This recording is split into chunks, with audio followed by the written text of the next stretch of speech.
Iran just made Japan a surprising offer: safe passage through the Strait of Hormuz. But this isn't a simple gesture of goodwill. It's a high-stakes diplomatic chess move in the middle of a conflict that could reshape global energy markets. Japan gets about 95% of its crude oil from Middle Eastern countries like Saudi Arabia, UAE, Kuwait, and Qatar.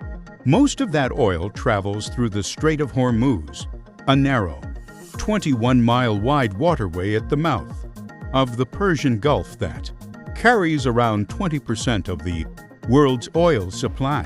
When the conflict erupted late February, Mijo are Japanese shipping companies like NYK Line, MOL, and Kawasaki Kisen immediately suspended all transits through the strait.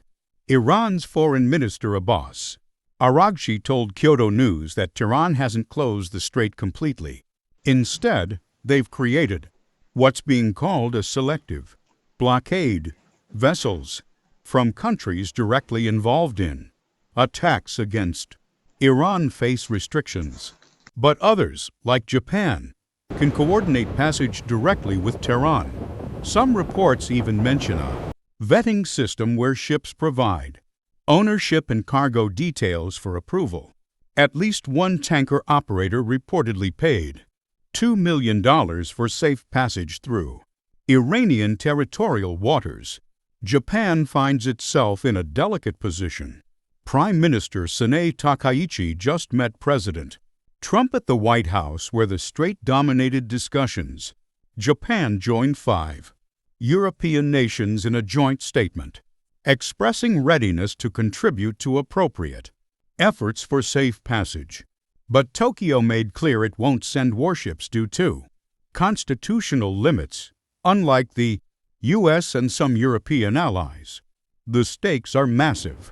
Oil flows through Hormuz have dropped 86%, with over 700 tankers now stranded on both sides. Only a handful of approved vessels have made it through. For Japan, every day without reliable oil shipments threatens its economy, refineries, and energy security. Iran's strategy appears calculated. By offering selective passage rather than total closure, Tehran maintains pressure without completely crashing global markets. Countries like China, India, Pakistan, and Turkey have already negotiated some ship passages. Japan now faces a choice: accept Iran's terms and risk alienating Washington, or hold firm and watch its oil supply dwindle. This isn't just about Japan. Higher shipping insurance rates, longer routes around Africa, and uncertainty have already pushed oil prices up. The Strait of Hormuz shows how one narrow waterway can hold global energy markets hostage. Japan walks a tightrope between its U.S. alliance and its desperate need for Middle Eastern oil. Will Iran's offer prove genuine, or is it just another pressure tactic? The next few days could determine whether this becomes a full energy crisis or a temporary diplomatic solution.